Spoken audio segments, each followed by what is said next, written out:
Welcome everybody to this event. It's a great pleasure for me to give you a short 15-minute overview of some thoughts related to. Oops. You can make all the mistakes. We can learn. Yeah. Okay, I will speak into this one. Some of you may have seen the news a few days ago about roughly 1,500 people starting a caravan from Honduras, trying to cross Guatemala, then Mexico, and trying to make it to the United States. They're coming from San Pedro Sula, one of the cities in Honduras, which has been plagued by extreme levels of violence over the last 20 years. And one of the things that this shows you is the extent to which violence can be utterly destructive to people's daily lives. The kind of thing that probably many of you have been doing without even thinking about it, namely walking here on a sunny Saturday lunchtime, is something that would be utterly unthinkable in those societies. And so the question that I want to look at with you today is what makes some societies more violent than others. I want to start with the question, how much do violent societies differ in how violent they are? Just to give you an idea about how much variation there is across the contemporary world. I will do this using a very simple scale here, which I call the Human Societies Homicide Scale. It ranges from pacified societies with very low levels of homicide to very highly violent societies. The indicator that I will be using is called the Homicide Rate, and just so that you have an idea, this is simply counting the number of homicides and then dividing it by the population so that you get a standardized measure of how many homicides occur per population. It's usually expressed per 100,000 of the population. That's convenient because Cambridge has roughly 100,000 inhabitants. So you can always translate this into, this is the number of murder cases that would occur in Cambridge in a given society. I plot this on a scale that has a particular feature, and I just need to explain this to you. It's always a little bit delayed.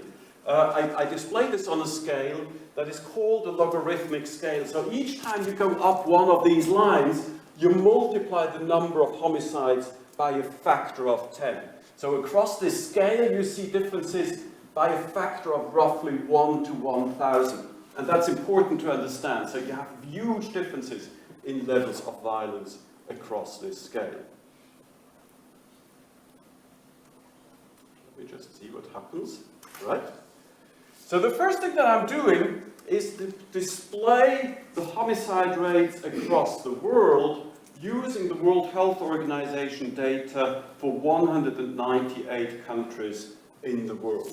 In the middle, you can see the current global homicide rate, which is about 6 murder cases per 100,000 people per year, which translates into about 450,000 deaths per year, or since the beginning of the millennium, about almost 8 million people killed worldwide through homicide, making it globally a much more important source of violent death than, for instance, wars.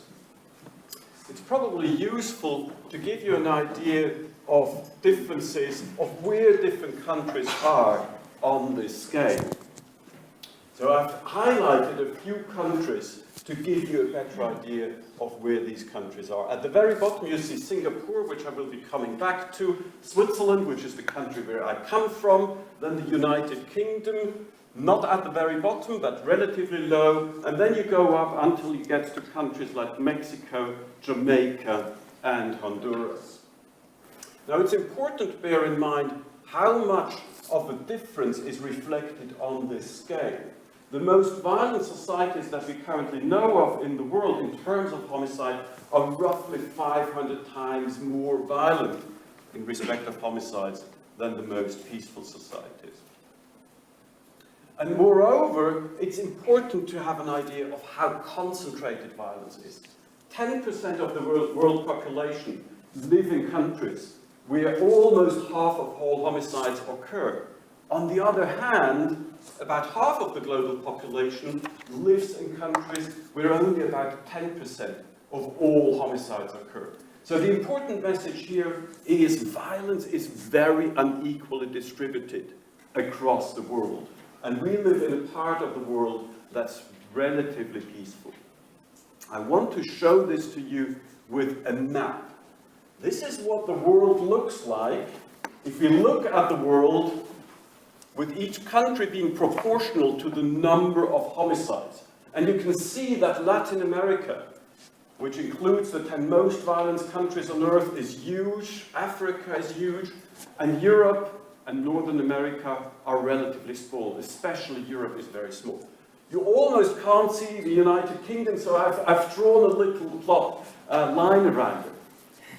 Now, one important thing to bear in mind, or one important contrast that I want to show you, is what the world looks like by scientific output. So here you see the world, what it looks like by academic output, and we still have the angle around the place where we currently are.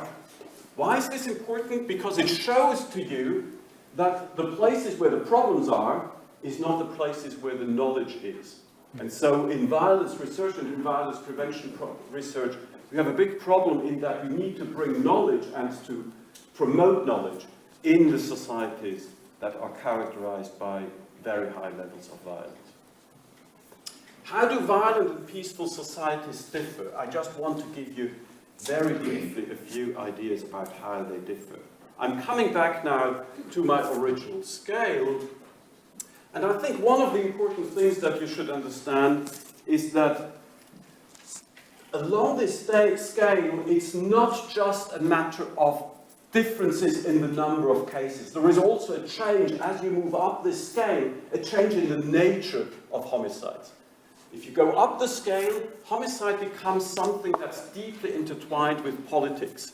It's something that's associated with power, with control, while at the lower end, homicide is much more reflected, associated with individual pathology.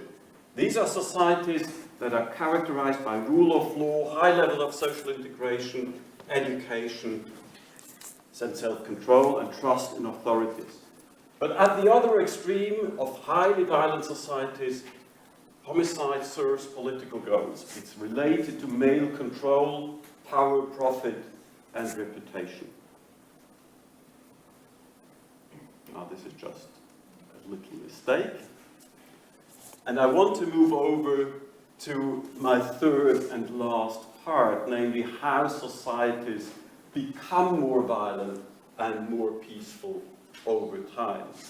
And I want to show you give you a brief overview of a paper that I've been working on over summer while it was too hot to be outside, and so I decided to spend some time in the university library, which is a beautiful place to be in when it's hot and sunny outside. Now, I'm going back to my slide, my scale again. And I want to highlight two cases that we already mentioned, namely Singapore at the very bottom and Jamaica almost at the very top. And the question is, how did these societies get where they are? Now, I'm a historian by origin, so I'm always interested in what happens historically. And so I spent some time over summer collecting time series of homicide rates in these two societies. Let me first start with showing you what happened to Singapore over time. Well, much of this scale had actually been put together by a student of mine, Wei Yong Tai, who is a very senior civil servant in Singapore. And you can see that Singapore was a relatively violent society for a long period of time, and then starting in the 1960s, homicide rates started to go down, and it's now one of the least violent societies. Let me contrast this to the development in Jamaica. Now, Jamaica was astonishingly similar until independence. In fact, at the time when Jamaica and Singapore became independent countries in 1960, they were so similar along so many dimensions. They had a similar GDP per capita, they had similar rates of literacy, they had a very similar justice system, and effectively, as you can see, their homicide rates were very similar. So what happened in these two societies that pulled them into different directions? Of course, I can't discuss all the factors. There is no such thing as a simple answer to this question, and I have limited time. So I will just focus on a few factors that have to do with internal politics. Not everything was about internal politics, but some of it was effectively questions of governance and the rule of law. Singapore, as many of you may know, was founded by a charismatic politician, Lee Kuan Yew, and talking about Lee Kuan Yew is very adequate because he was a student of the law faculty of the University of Cambridge. And one of the things that Lee Kuan Yew emphasized from the beginning was control of corruption, high investment in education and health, professional police, a meritocratic society that does not privilege certain groups of people, and a very low level of segregation through a housing policy that systematically avoided concentrations of poverty in Singapore. Now, Jamaica went, for various reasons, a very different way. Already in the 1940s and 50s, Jamaica started to develop into very strong clientelistic policies, where different parties, the two major parties in Singapore, used violence to create support groups within certain neighborhoods that would vote for these parties. And they used the police and private groups to enforce order within the neighborhoods, especially in the poor neighborhoods. A politicized civil service to this day, where the people going into civil service are elected by politicians, a distrusted, violent police. Just to give you an idea, the number of people killed by the police in in Jamaica, is roughly 2,000 times higher than the number of people killed by the police in Singapore. And persistent poverty. So I want to wrap up, and I want to wrap up with one.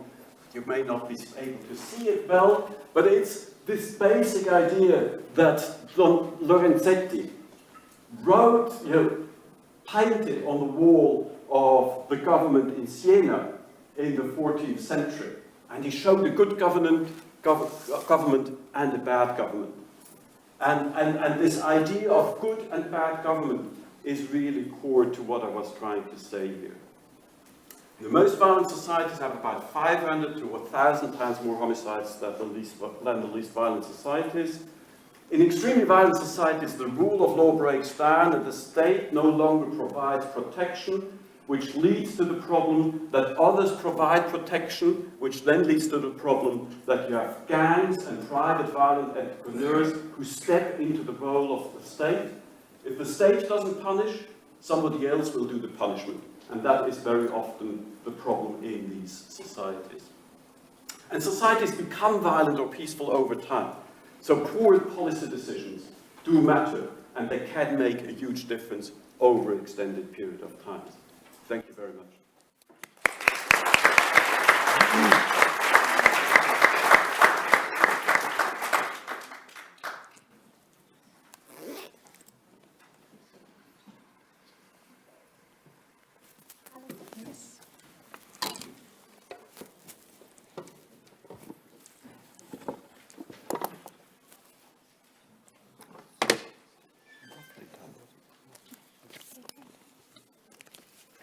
Thank you very much, and I'm delighted to be here too, and actually I'm enjoying listening to my colleagues. The story I'm going to tell is quite similar, that the interesting similarity is that now I'm going to take you somewhere very local and closed, but actually the storyline is very similar. I'm putting my own timer on so that I can relax about time. So the problem of prison violence, or the threat of violence and lack of safety, seems to have made it onto the storyline of The Archers on Radio 4. I don't know how many of you listen to The Archers, but I don't, but I heard it by accident. And for me, this is very interesting, as it suggests that there's some awareness of the changing shape of our prisons. A reconfiguration of power is taking place, which really should be a matter of public concern. So I've worked in the field of prisons research for 30 years, almost without interruption, mainly trying to find a language and a conceptual scheme for understanding and then measuring what goes on in them. And in a long story, which I'm abbreviating for today's purposes, it turns out that just as in schools and perhaps in hospitals, the most important aspects of prison life and quality are interpersonal and moral. That is, they're about how people feel treated, about culture and values, or ethos. So there's such a thing as a moral climate in a prison, and I've learned with much help from staff and prisoners and some creative methodologies how to measure this. So there are very important differences between prisons and their moral climates, and these differences seem to be quite systematically related to various outcomes, including violence. So one of the problems for the social scientist is getting our measurement of the basic concepts right. So again, for today's purposes, we might, under the general heading of violence, include suicide, I'll say why, homicide, attempts at homicide, serious assaults, riots and disorder, extreme political and religious violence, which of course overlaps with some of the other categories, but can also include things like hostage taking and fire setting, and also perhaps some incidents orchestrated outside of prison, but organised from within or after prison. The category of extremist violence is particularly tricky. It's not always clear how incidents or events become understood as extremist. There are some very complex dynamics at play in high security prisons in particular, which prisoners sometimes use as a framework or mask for more ordinary violence, deliberately in order to confuse and mislead staff. On the other hand, there are some legitimate concerns about the susceptibility of some prisoners to radicalising ideologies, in some prisons in particular, and there are certainly religious tensions in prison. So most, but not all, prison violence is carried out by prisoners, and most of the victims, but not all the victims, are prisoners. Some of you might have noticed there was an attempted strangulation of a prison officer that led to unconsciousness in Lindholm prison recently, which led to action by the Prison Officers Association over safety and numbers. So I learn most about the subjects I'm investigating, a bit like Manuel, but on a very different scale, by looking at variations between prisons, as well as changes over time. And there's plenty of scope here because we have many prisons, about 120, 14 of which are run by 3 private companies. There are new ones opening relatively frequently, and there's considerable variation in design and size, purpose, and moral quality. We have a relatively high imprisonment rate. We give relatively long sentences, and they've been getting longer over many years. There's also been a systematic attempt to make prisons cheaper so that we can afford more of them over the last decade. This has been aided by the introduction of private sector competition. So the overall price of imprisonment has been dropped to its current £38,900 per prisoner place. And you'll note that this is still more than it would cost to send someone to Eton or to Cambridge University. So one Home Secretary in a different era famously commented that prisons are an expensive way of making bad people worse. So was he right? Well, here's a prisoner writing in the prisoner newspaper, Inside Time, last month. He was convicted for his part in the Birmingham riot, which took place last December. It was quite a serious disturbance, causing lasting damage to the infrastructure of the prison. There was a little bit of reporting of this in the press and on social media. He received a 6-year sentence for his part in the riot. The new offence of prison mutiny was invented following the Strangeways and other prison riots in 1990. And he says, as you can see, I'm now in Ashworth Hospital, which is a special hospital, being treated fairly and humanely. The disturbance arose at Birmingham because I was not being given my antipsychotic medication on a regular basis. I don't know the exact events of the day because I was extremely mentally unwell. I'm a diagnosed paranoid schizophrenic with a personality disorder. I know that when it began, I was really paranoid. I asked the mental health team for help, but was denied help over and over again. The current system is a disaster of all proportions. There's no progressive routines in the prison system, barely any jobs, the wings are filthy, the staff are either corrupt or they don't seem to care about the prisoners. Violence is everywhere. You put all this together and you get riots. Since I came to Ashworth, I've been medicated correctly and regularly and treated like a person. Important words.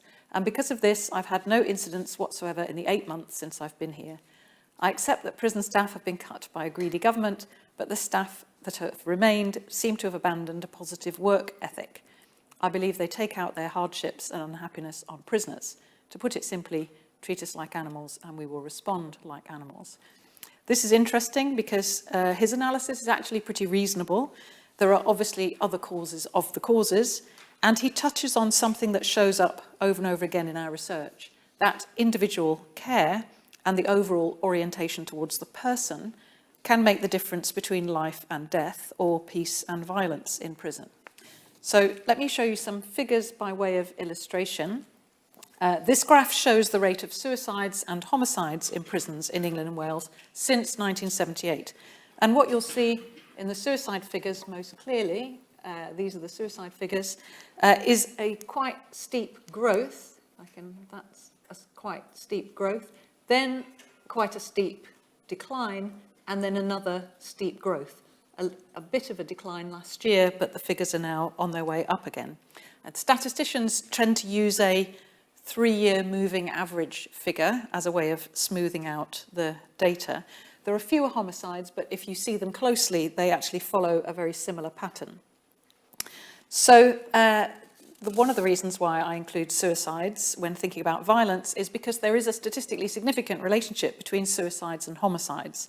It's not a perfect match, but we can infer that prisons are either more or less safe. And so lack of safety is a common ingredient, whether we're looking at suicide or homicide. So what sort of figures are we talking about? If you just look at these top few up here, these are homicide rates or figures, and these are suicide figures. The rates are down here. So we've rarely had more than 1 or 2 homicides per year in our prisons, and historically speaking, the figure is usually none. This trend changed in 2013 with 4, then 3, then 8, which is the most we've ever had, 3 and then 3.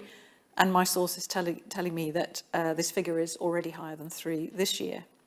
And you'll also see that suicides have occurred at about 80 per year, then fewer, and then the highest number to date, 122 in 2016, 1 year after the highest homicide figure. So we know much more about suicides than homicides. I've studied this subject many times, and over the years, substantial and well-informed efforts have been made to reduce it. This figure is a eureka moment in my research life, and it shows, as I suspected, that 3-year moving average suicide rates by prison, each dot is a prison, are strongly correlated with measures of current distress in random samples of prisoners as to complete surveys. So, in other words, if you want to know how much suicide risk is in a prison, measure its current levels of distress among existing populations. We've used the general health questionnaire measure of anxiety and depression here, but we've used other measures too. And if that relationship works, then it means if you want to explain suicides in prison, you can do this by explaining variations in current levels of distress. Prisoners complete surveys on all aspects of their experience, including distress. We did this twice in 12 prisons and found a stable pattern in which aspects of what I call the moral climate, like relationships and respect, participation in offending behaviour programmes or personal development courses, some kind of meaningful activity, levels of safety and contact with the family explained most of the variation. And safety here was by far the most important variable, explaining 45% of the variation in levels of distress. So if safety is important, we need to know what explains variations in feelings of safety, and they in their turn are explained by the nature and quality of treatment by or relationships with staff, levels of care for those thought to be at risk of suicide, support on entry into custody, the control of drugs in prison, and contact with the family. This is a sort of trust in the environment model of safety. Approachable staff who will answer questions and look out for individuals as well as police the prison well and provide reasonable facilities, including visits and contact, make a prison feel safe. This is actually a rule of law model of a prison. So it's important just to point out that our measure of the moral climate is not about niceness or laxity, but it's a very carefully balanced combination of relationships, humanity, professionalism, clarity and organisation, and policing and security. In other words, better prisons are well ordered as well as interpersonally decent, and staff-prisoner relationships need to be right and not just good. That is, they have to have power flowing through them. Staff are in charge, but they use their power lightly, holding it in reserve most of the time, but persuading prisoners by their professional orientation and competence that they'll use it if they have to. This is a highly skilled art and something I've written about at length in this book, for example. Prison officers are completely overlooked in official pronouncements about prison life and penal policy, and their role as creators of peace or the producers of a normative order is really quite tragically misunderstood. So when governments decide to run prisons with fewer staff, to pay them less, to increase turnover and shed expensive experience, they're creating disorder. We've seen a general shift from what we call presence to absence as prisons get cheaper, and we've seen an abdication of power by inexperienced and battle-weary staff, or it's land grab by prisoners as they see staff retreat from unmanageable wings and landings. We're seeing prisons turn from Singapore into Jamaica, if I take Manuel's storyline. So in two prisons here, with somewhat different histories and cultures, almost 50% of prisoners agree that this prison is run by prisoners rather than staff. This is not a good way to run a prison. It's not to say that more staff on its own is the answer. More experienced, professionally trained and confident staff working to an explicit model under strong leadership is more like the answer. So to come back to something I mentioned earlier, since we're talking about extremes, I want to just touch on the rather sensitive topic of extremist violence.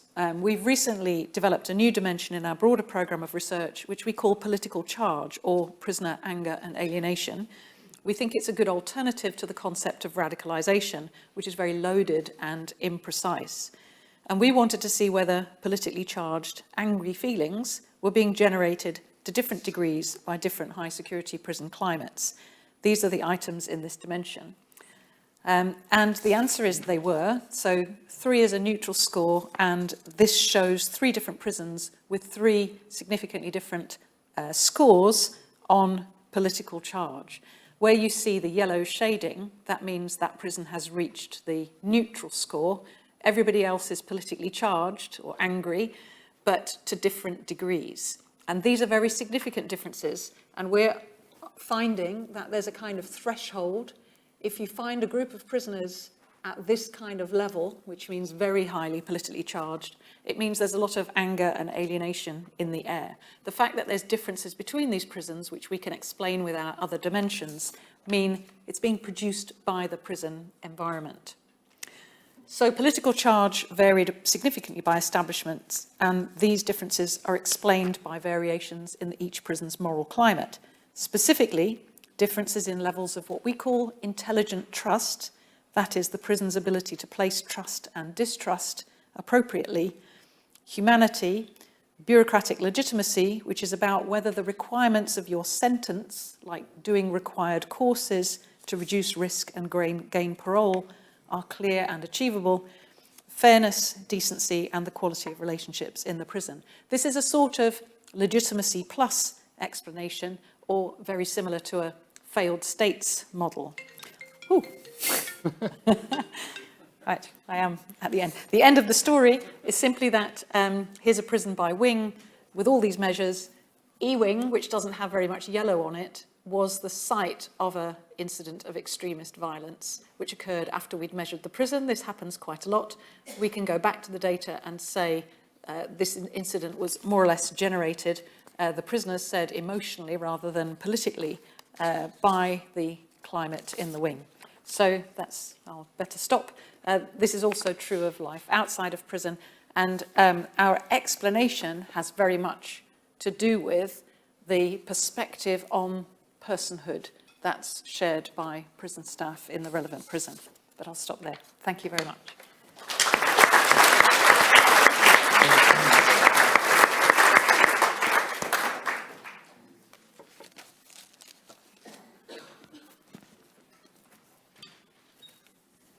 Just a reminder to send your questions to Vincent if you have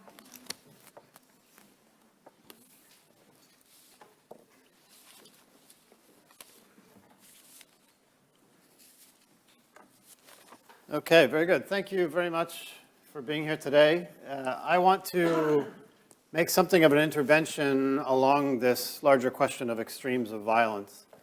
My entry point to these discussions about violence is one that takes into account factors that are about politics and about history, but specifically as we might see them and read them through urban kinds of contexts.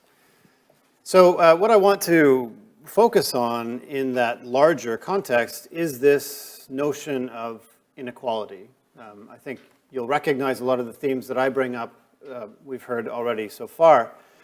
And that this question of inequality is one that is, of course, a very global question. It's a question that is of countries, it's a question that is of regions, and of course, it's a question that is very much of cities and of neighborhoods. And so we see in a lot of cities, especially in the global south, that this inequality often occurs in very egregious kinds of ways, spatially, where we see sites of luxury or opulence, gated communities, right alongside communities that are of very extreme poverty, that lack the kinds of basic necessities that we would take for granted in this country. So this image is one that I want to start with. And I think it's an important image because really it's one that is quite universal in a lot of ways. This is an image that is, of course, of one particular city, but it could be of Johannesburg, Nairobi, Mexico City, or Jakarta. It does happen to be of the city of Sao Paulo, Brazil, which is where I do most of my work. But it speaks to this larger question of how do we get such significant inequality in cities that is both material kinds of inequality, but also of issues of violence. So the reason that I chose this particular image is not just because it's something that we could apply and think about in lots of different contexts in the global south, but because it really does get to this point of politics and history. And I think it does that in a couple of very acute ways. The first is in the way that we might think about urbanization. Urbanization, of course, being the idea that there are patterns and processes in the ways that people settle in space, in cities. Lots of scholarship has traced that to ideas of industrialization and of development, and when do people actually come to cities, and how do they settle. But what I want to get to here is this larger component of thinking that says, in the different processes of urbanization, how people settle, where they settle, and what the material and built contexts in which they come to live reveal particular kinds of relationships with politics and the state. So this image here, I think, is particularly important in that regard, in that it suggests on your left-hand side, we see a community that is very much self-built. Some people might refer to this kind of space colloquially as a slum. In scholarly work, we would talk about it in terms of informal urbanization. People settled, they built houses, they managed to connect to different things. But what is evident here is that this pattern of settlement is one that took place in the relative absence of the state. They settled in spaces where the land is precarious. They settle in locations where there is little connection to water, sewerage, garbage disposal, or electricity. And my point here really is that what matters most for the ways we think about violence is that they settled in spaces where there is very little connection to centralized forms of protection, what we would think about as public security or policing. This is an acute problem in the way that it matters historically. It's also an acute problem because it leads to local kinds of effects around violence. In the absence of policing, in the absence of a notion of who you can trust or report to when a problem occurs, what are the things that happen? What are the outflows of that kind of problem? So this particular community, I'm going to move forward as a kind of an example, is one that has a particular kind of lesson to speak to us about periods in which there were very strong gang implications that led to something very distinctive from that. The other thing I want to kind of point out in this image is what you'll see on the right-hand side. The right-hand side is something quite contemporary. It's an effort, a policy effort, to intervene in the space. And what I want to kind of take away here is the rather simplistic way in which this policy treats a very complex problem. So on the one hand, we see that there is something very deep and historical about how people have connected and solved problems around connectivity to water, electricity, rubbish disposal. And on the other hand, we get a policy which is about creating a bike path through the space. Right. So how are we managing to grapple with the larger problems of inequality that might exist in the policy that we actually do deploy? I think is a larger kind of problem. Now, where I want to go here is to suggest that this other image, which is of exactly the same city, suggests a very different type of relationship with politics and the state. Right. This kind of a building could never be built if it didn't have immediate connections to electricity, to water, to sewerage. It wouldn't be built in this shape or form if it didn't have building regulations. And it certainly wouldn't be built in this form or shape if it didn't have international forms of investment in terms of, say, the Hilton hotel chain, right? These kinds of images in which we see this type of built environment alongside this previous type of built environment is a sort of mundane topography of a lot of cities in the global south today, where we see this kind of inequality in dramatic kinds of ways. That matters, of course, a great deal in terms of how we would think about policing these spaces, right? So the place I want to go from here is back to thinking very directly about how the historical and political conditions in which people settled in the cities continues to matter in terms of their relationship to the state and to police. This is an image that I took with a cell phone when I held my hand out the side window of a police car that I was accompanying while doing research in Sao Paulo a number of years ago. And I intend this image to show something quite deliberate. And that is that a lot of the informally urbanized spaces of cities in the global south don't just lack policing, or they haven't historically had a strong relationship with the state. They are, in fact, the subject of policing. It are these spaces and the bodies and the people who live in these locations that are often understood as criminal kinds of populations. That matters a great deal because, of course, we're not just talking about some bland body. We're talking about black bodies. We're talking about people who have historic relationships with slavery or with other kinds of institutions of inequality that have left one circumstance and moved to a city in order to pursue a better quality of life. So I think what really matters here then is the way that we would think about that relationship between the absence of the state historically in these places and what people do to solve problems of violence over time. This particular circumstance, and it's echoed in a lot of other places, and it came out in Manuel's talk, is about what comes to occur if the state is not present to solve problems or to punish. And we see in a lot of these, especially informally urbanized spaces, that other forms of sociality and organization start to emerge. Sometimes as violent actors, but increasingly, almost as though in a kind of developmental process, as responses to violence, to egregious forms of violence. And that matters because what we see is that when we do have incidents of violence in a particular place like this, we know that people don't usually call the police to solve their problems. Mostly because the kinds of experiences they've had with police are these things that, one, the police may never come. Two, if they do come, are they more or less likely to actually extort you to try to get something done? And three, if they did show up, would they actually take your case seriously or would they just shrug and kind of look the other way? This process, of course, has a very pedagogical function in which people come to learn very deliberately and in very subjective kinds of ways that policing is not for them. That matters because when violence does occur, they seek other alternatives, not just in terms of forms of organization and sociality, but also in terms of who they would go to when there is a form of violence that occurs. Who do they seek out to solve those problems, right? If we think about that in different ways, it means a great deal in how we would think about or theorize ideas of legitimacy. Who do people make legitimate by deciding how they would seek out solutions to problems of violence? So we have lots of different terminologies to think about that. Community patrols, paramilitaries, drug trafficking groups, organized crime, and we have lots of different arguments about what these things might mean. Are they entrepreneurial and they seek money? Are they protection rackets and they are actually protecting? Are they security organizations that are trading money for security? Or increasingly, there's a discussion of how do these organizations govern in different kinds of ways. That is, enforce rules and patterns of enforcement in space that come to actually reflect a pattern of rule.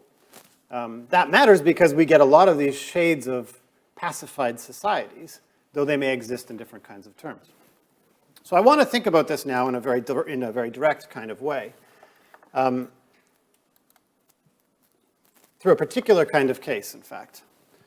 So this here is an image of the city of Rio de Janeiro on Google Maps. So Rio de Janeiro is famous for a number of different reasons. It's a marvelous city with beautiful beaches, as a place of very egregious inequality, and of course it's recently the host of the last Olympics, which means a lot politically. But Rio is also this place that has a kind of imaginary of violence and of who is violent and of the spaces of violence that might matter. And I want to dig into that just a little bit here. So if we look at particular kinds of cases of this inequality alongside other kinds of spaces, we see interesting kinds of things. So see, these are two different neighborhoods. On the one hand, on your right, you can see the pattern of settlement is one of quite luxurious types of spaces. This real estate here is some of the most wealthy in Latin America, and it exists directly alongside what we would call a favela, or colloquially a slum. A very different pattern of ad hoc urbanization along one which is very much luxurious and speaks to a different form of sociality and a relationship with the state. So there's a couple of things going on here. If we look closer at how these spaces exist, this is, of course, the wealthier space. It's one of barbed wires, of walls, of green space and trees, in fact, but of fortifications. And as we move up the hill, this here actually is the entrance to the International American School, which is one of the most elite schools in Rio. As we move up the hill, we enter a very different kind of space. One that speaks much more to this pattern of informal urbanization and different kinds of solutions over time. So you start to see a very different kind of topography emerge in this space. Quite abruptly, in fact, right? So moving up the hill, we see that there's a density here, there's an ad hoc nature to the way things have happened, and if we are to reflect on that idea that people settled here, that they built over time, that they invested in the bricks piece by piece over time in order to build these houses, to rent them out eventually to other kinds of people, there's a historical process at play here that's very distinctive. Now, I want to do something here that matters a great deal. Google Street View is a problematic but fascinating medium to think about these kinds of questions. Precisely because, if you look closely at it, what it has done is it has cataloged spatial change over time. So this is December 2016, fairly close to the time when the Olympics took place, and you can see it's a clean space. You've got very clear rubbish disposal that is centralized. The orange dumpsters are provided by the city. If we go back to what it looked like before Rio got the Olympics, this is what it looks like. So we have one dumpster which is overflowing.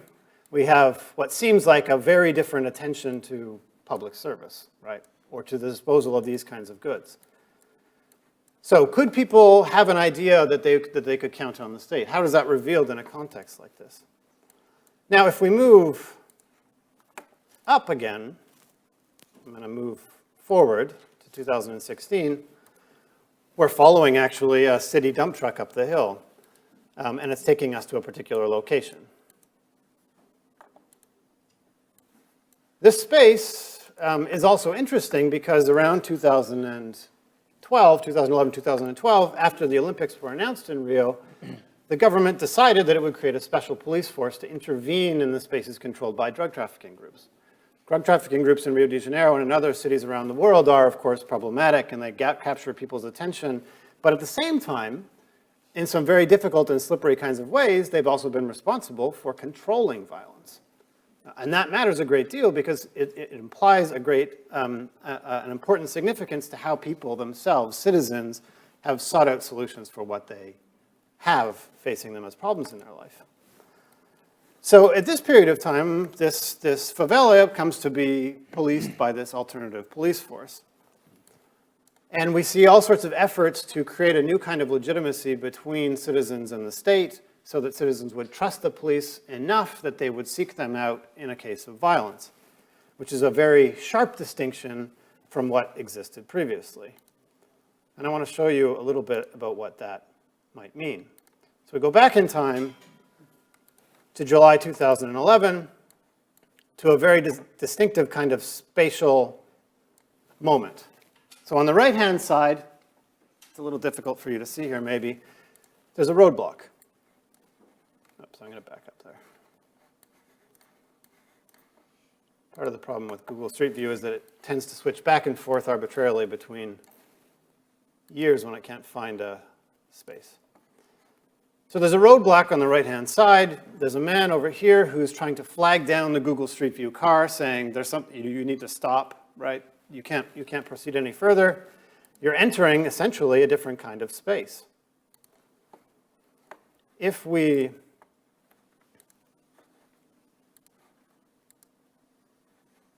seek out a different view of this,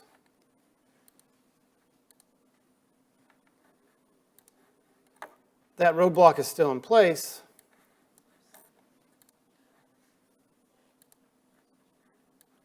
But we have armed sentries around, right, who are responsible for deciding what can enter and what cannot enter this space, right? This is a very distinctive image that we would see often when we talk about Rio de Janeiro. The young black man, gun-toting drug trafficker who is there somehow to wreak havoc on the city. But if we think about the historical circumstances that produced this kind of organization, it's a much more complex picture that we receive, right? It's not just of a young black man who is problematic and is a drug dealer, but it's of somebody actually who is enforcing a set of norms and of protecting a community. Protecting it from what is a different kind of a question, whether it's protecting it from police, protecting it from other drug trafficking groups or something else. But this moment in which this was all happening was important because, in fact, we don't have images of the current moment, but immediately after Rio de Janeiro finished with the Olympics, this new police organization receded from all of these favelas, and it's removed itself. And so what we've started to see again is a reemergence of these other groups back into this space and regaining the form of legitimacy that they used to have. So my point here really is that this idea of violence is deeply complicated when we think about the politics of inequality and of how that matters. This story basically becomes one of what did the Olympics make happen because of a global kind of vision, and what happened after as a result. And the implications, of course, of this are that people are even less likely now to trust the state to solve the problems since they've seen it come fleetingly for the Olympics and then leave again. So I'd like to just leave it at that as a point.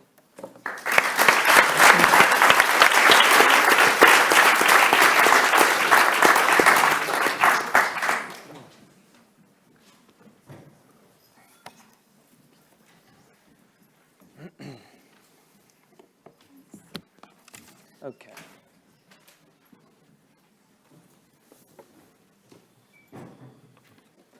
Great. Thank you very much for coming, and thank you, Manuel, for the invitation. 3 tough acts to follow. I will try my best. So I'm going to talk to you about violent places, what makes some places more violent than others, and I'm asking questions like, what do we know and what can we do? I've got 3 main points. So if you fall asleep after the first slide, you know what I'm going to say. The 3 points are, violence clusters predictably in space and time, but there are gaps in our knowledge. The second is that social processes relate to where violence occurs. And the third is that violence is preventable. So what do I mean by violence and place? So for the purpose of my presentation, I'm talking about public acts of violence, street violence, assaults, that sort of thing, homicides. And in terms of place, well, you've seen kind of us go from societies to prisons to neighbourhoods. And kind of in keeping with Graham's presentation, I'm talking about small spaces, small areas. And I'm basing a lot of this on kind of maps. So if you don't like maps, I'm really sorry, there's loads of maps. We're talking about kind of quite small areas and then how we understand where these things occur. Okay, so violence clusters in time and space. So I didn't know this, you might have known this already. The Friday before Christmas has got a nickname, Black Eye Friday. I'm not sure whether Raymond Brown, who wrote this article, made it up or he heard it somewhere else, but I quite like the name of it. So that Cambridge Alive ran this piece a couple of years ago, just before Christmas. There's 24 streets in the city with the worst record for thuggery and assaults and so forth.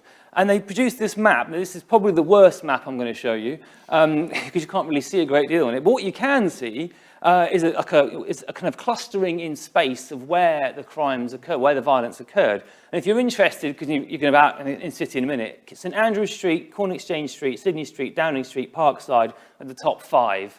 So, but, you know, so try and avoid those perhaps. But if you can. But what is interesting, even with a map as bad as this, you can see some kind of clustering in space of where kind of the most violence occurs. But we don't have to take their word for it. You can look at this yourself. You can do it now, but please wait until after I finish speaking. This is a police.uk map. You can type in your postcode, and it will throw up kind of all this information about where violence occurs or where all kinds of different crimes occurs. And you can start, and you click on the dot, and it takes you to, and zooms you in and shows you where actual incidents have been reported. And lots of the data I'm going to talk about, you know, uses this kind of information. The good news is, by the way, if you're a homeowner in Cambridge, the violence is quite low. So your house prices are safe, at least for the time being. Now, I'm going to show you this next map. This is not really about the map, other than to say, if you wanted to show where things are happening, a heat map like this is a really bad idea. It just looks like a child's watercolour painting instead. So I'm showing you this for a different reason. So buried in this report, which you're never ever going to read, because this is a really niche bit of police nerdery, it's interesting to note that despite the closure of several main premises in recent months, the hotspot patterns in the town centre have remained largely unchanged from historic trends. Well, what's really interesting is that in spite of closing what they think are one of the main causes of this, in this case, alcohol-related crime, where the crimes occur is still pretty stable. And that's interesting because it suggests that there's something else going on there. Actually, we'll see this kind of stability over time with violence as well. There is stability over time in terms of where violence takes place, sometimes decades. And what's really interesting about this is it tells us there could be something about places that make them more or less conducive to violence and crime. Okay, so I'm hammering this point home, but to introduce a different dimension here, we're going to talk about introduce the time dimension as well. So on the screen you have 2 maps of Birmingham, and this is all the assault data from the police for the whole of 2015, so thousands of incidents, and we've got 4 hours either side of midnight. And you don't need to have studied crime and justice statistics in any kind of form to understand that something is going on here. There's a bit of a difference in the maps before and after midnight. I'm guessing everyone goes home and turns into pumpkins or something. I'm not sure what happens at midnight. But this is actually quite useful because although the individual acts of violence may be quite random, who's attacked by whom, when and where they occur is quite predictable. And if you were a police officer, if you were the chief of police, my guess is you'd have more police out before midnight than after midnight, as an example. And just to show you that this kind of clustering in time and space is not something unique to sunny Birmingham, This is a map which you have to really good eyes to actually read it. This is a map from Bogota in Colombia, and this is a piece of work. And what the researchers have done here, they've divided the city streets up into 50-meter segments, so street segments, and they've taken all the violence data, and they've then shown where the hottest streets are. And this is quite helpful, because if you're trying to do something and you're a police officer, you need to know where to go. The child's watercolour painting isn't that useful. You can't go and stand near Sunset Orange blurry bit for a bit. But with something like this, you can actually go and stand quite precisely in a place and police it.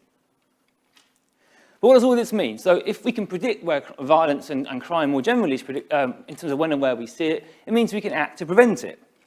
And what's really interesting, and I've alluded to this a bit already, is that the idea that places may have their own trajectories of violence, even when the people there are different. So people can come and go, but there is stability about where things are happening. But that means we can also implement policies on places. But our knowledge is incomplete. So pretty much everything I've showed you so far uses police data. But what we know, and other people have alluded to as well, is that the police don't actually record all the crimes that are reported to them. That shouldn't come as a surprise, perhaps.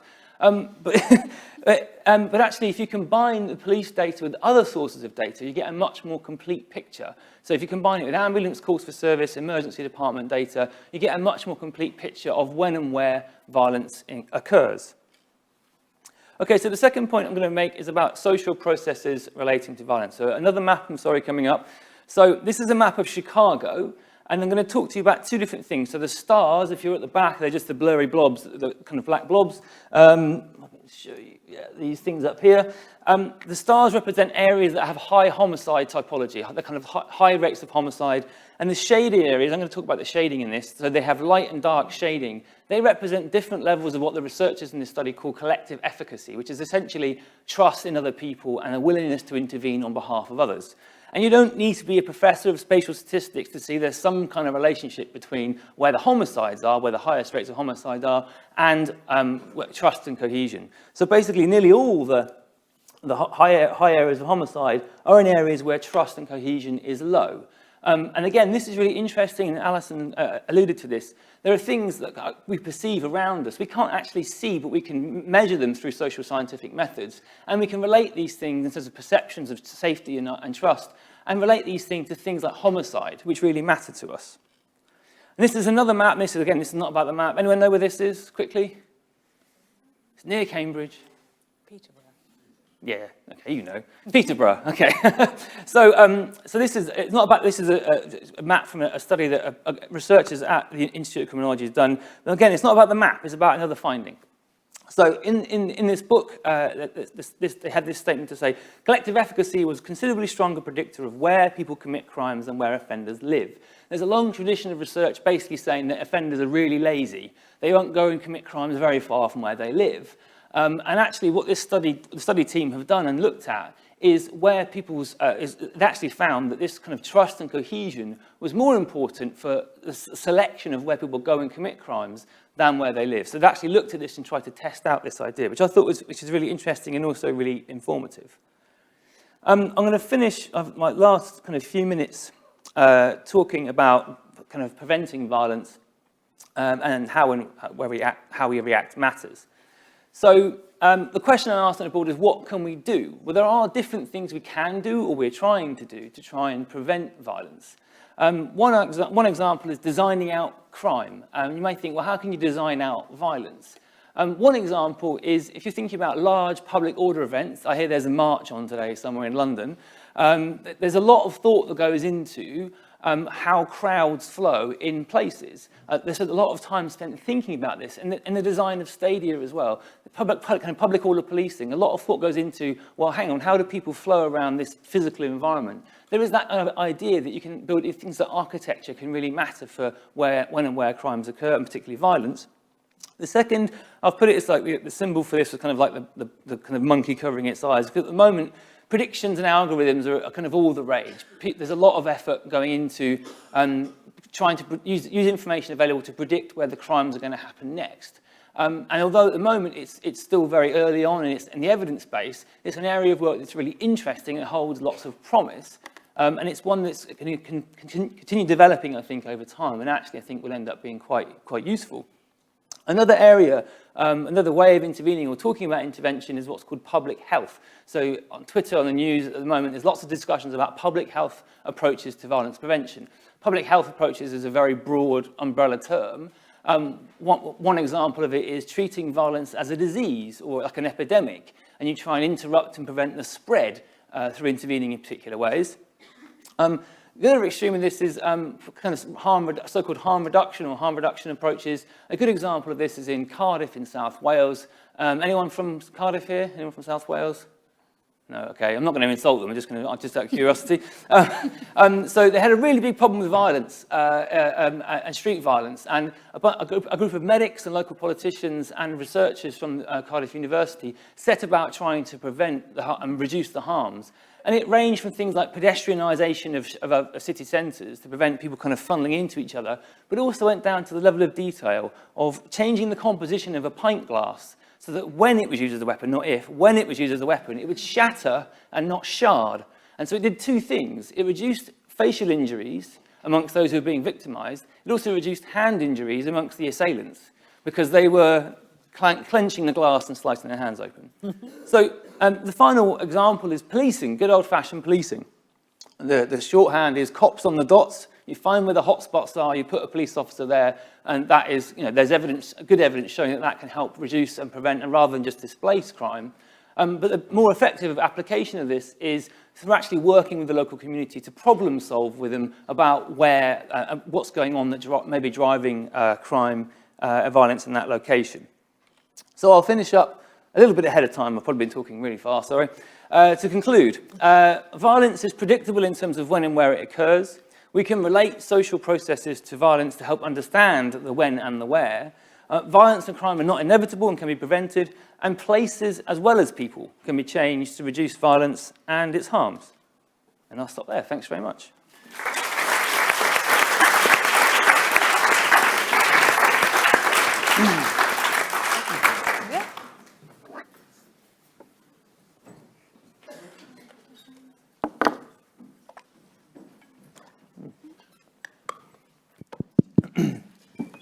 Okay, so now for the questions and answers. Thank you so much for your questions.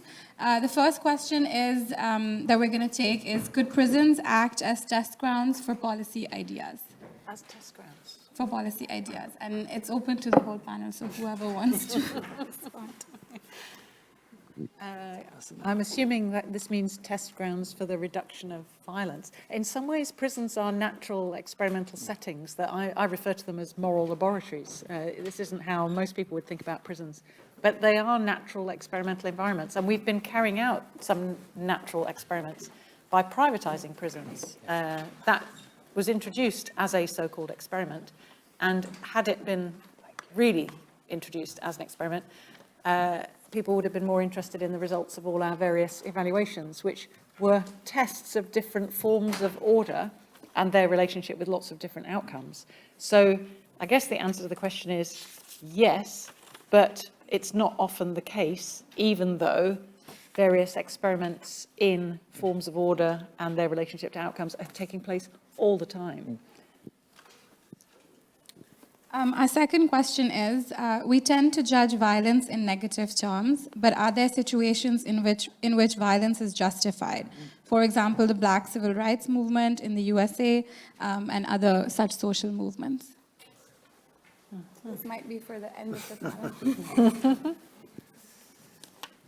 Thank you. Yeah, I think it's a very important thing to really think seriously about. And one of the major departure points from that is whether we can hold the state as an idea and set of practices the same for everywhere in the world. Obviously, the state in this country has a very deep historical relationship with the development of institutions and with the ways people have been able to trust the state. And yet at the same time, there are many populations here who do not trust the state in the same way. That is egregiously different in a lot of other countries around the world. I think what I talked about is very much along those kinds of lines. And people have de facto started to use violence to make their lives better in other circumstances. it is a big question whether we ethically believe that that is something that we should follow, but it is a bigger question, actually, that falls closer to home if we think about how the legitimation of some groups like this matters. So Northern Ireland, they've taken some of these considerations into account. So I think it is a very big question that speaks a lot about what investments we have normatively in the state as a solution.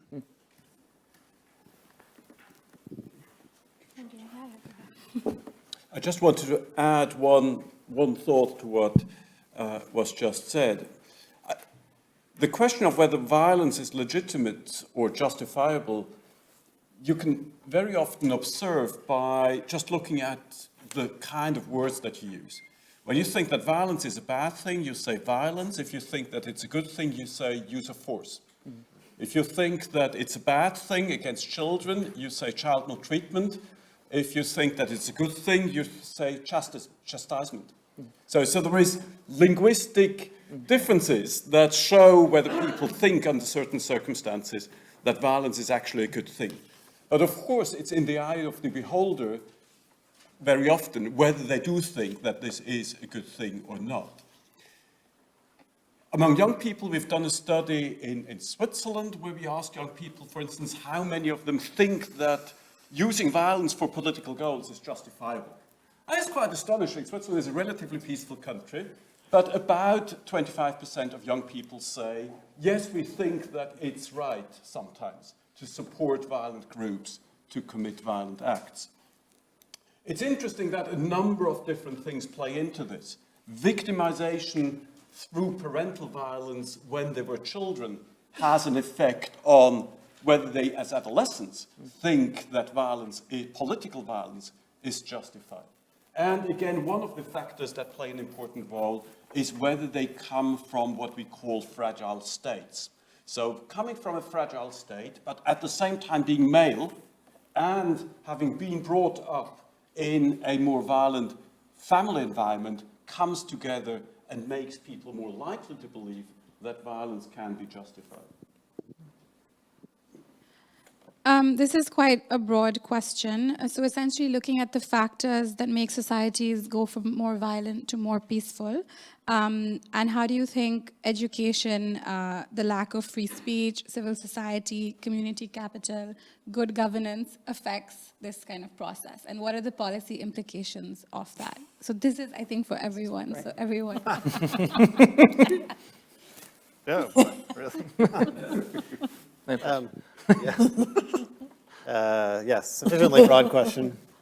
I think one of the big challenges here is that there is a great deal of, in fact, the map that Manuel showed about where knowledge is produced in the world matters a great deal. And the assumptions that we get and the affirmations that we get from research that is undertaken in the United States or the UK or in locations that are substantively different than other parts of the world often suggest that it's about social disorder or breakdown or lack of cohesion in communities or other kinds of problems. When in actual fact, what I've kind of spoken to, and I think we see in other kinds of places, is that there is a lot of sociality that is interdependent and that matters a great deal in other kinds of locations. And that people themselves have taken it upon themselves to solve a lot of problems when there weren't other methods for doing that.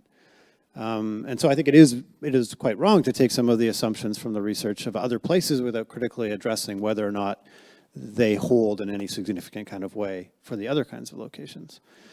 So it's a huge question, and you could take it many different places. But yeah.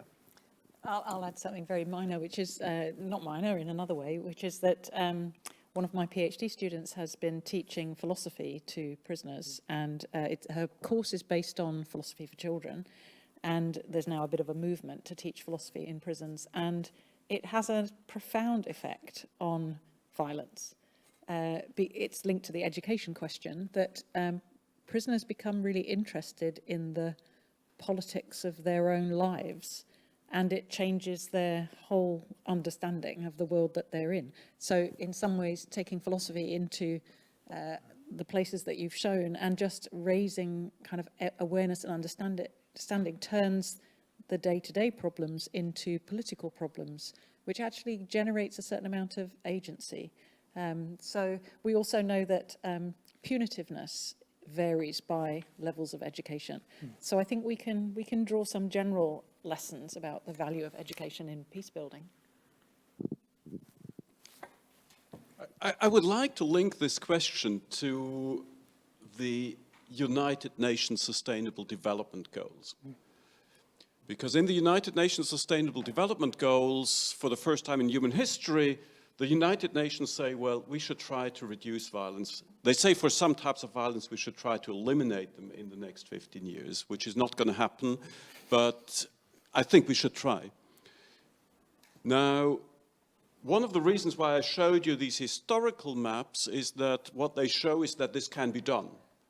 And we can learn from the societies that have been successful. That doesn't mean that we have to adopt the Singaporean model of governance, but it means that we should look closer in what has been happening in some of these societies. But I think one of the tricky things is to talk about this in high-flying terms like legitimacy, rule of law, inequality, and so on, and at the same time, and I think we've seen this with Graham, think about the nitty-gritty of what happens in people's daily lives. And let me just give you one example that is currently close to my heart in my own research that I'm doing on violence against pregnant women in different places in the world. One of the very basic things that can be done, for example, is train nurses to ask screening questions when pregnant women come to health services and better understand whether they need specific help. That's something relatively easy to be too technically. It just requires training and the support systems that are in place. So we need to bridge the gap between thinking about this in very concrete terms, what should be done in terms of training, education of the specialists, of the professionals, but also at the same time think about this as the wider structures that support, for instance, the rule of law in a society.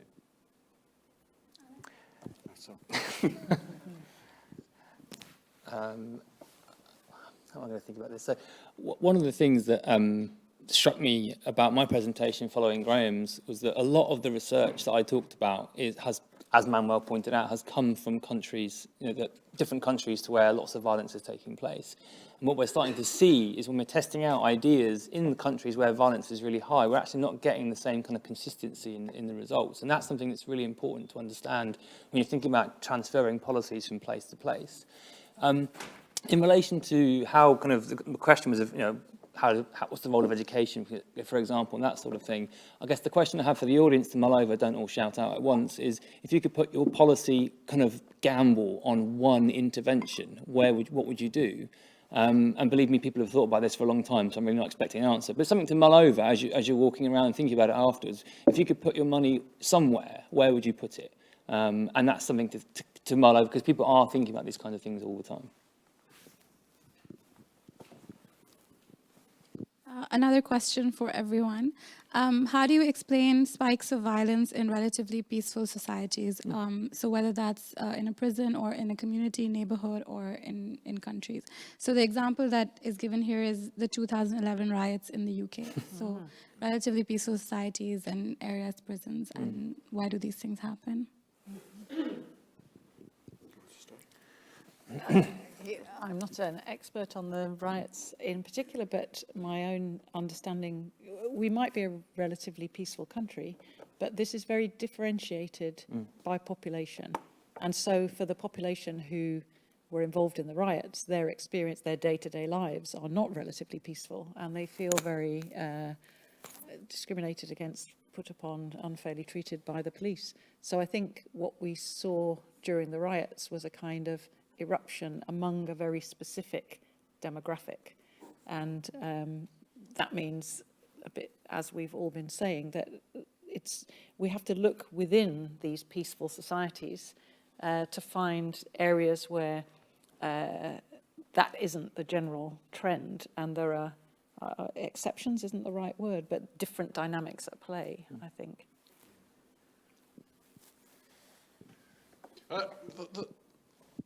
There are different types of spikes, but I think these public order spikes are really quite interesting for a criminologist, and I think I would just like to throw a few ideas into the room. They're linked to a number of incidents, but I was asked to give some expert advice on one incident that happened this summer in Zurich, where after a person was stabbed in public space, and the police came in, and for some reason that was on a Friday night, so police came in, the ambulance came in, and a group of people, it was after a football match, and fans from one of the football teams started throwing stones at the ambulance. And it was thousands of people, it was one of these hot summer nights, and all of a sudden more and more people came in. And so you get these grouped, so there is a number of things I think important in this case, and I think also in respect of the riots. I think it was Alex who mentioned the public health model of violence. And one of the things that is really interesting about violence is that it has this short-term contagion effect. Once violence happens, especially young men are pulled into it. They kind of like imitate the behavior of others. And so it has this very short-term escalating process where people just engage. Not everybody, usually not women, but men, young men do this. And then comes the element of alcohol consumption on a Friday night. There comes the element of the group cohesion already existing through the fans of the football team.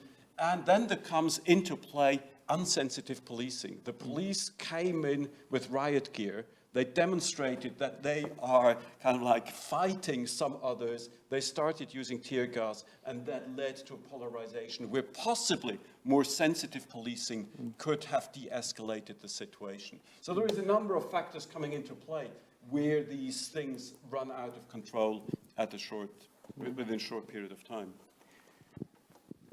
Thank you. One thing that spikes in crime statistics always make me think about is the social construction of those statistics, where they come from and how they've been created. And one thing, looking at kind of police data on hate crime, hate crimes that have been classified as because someone has a particular characteristic, we saw that Leafy Surrey ended up with a rate of hate crime that was many times that of London in 1 month, and we couldn't work out why. When we actually asked, it's because it was an annual accounting exercise, and as long as the annual numbers were in line with the previous years, they could put them in any month they wanted to. So for 1 month of the year, it looked like there was like hundreds and hundreds of these offences, and actually they'd been spread out across the whole year. That was one observation about kind of spikes in violence. On the public order policing point, following up what Manuel said, there's interesting studies that have been done looking at what happens if you militarize the police, if you increasingly militarize them. And there is evidence showing that the police, if you militarize the police, it doesn't actually improve officer safety. It can have no effect or make things worse. It has no effect on violence. It doesn't actually deter violence. It may deter minor crimes. The question is, in terms of the trust and cohesion with the police in the institution, is it really worth it? And that's the question that is being asked at the moment.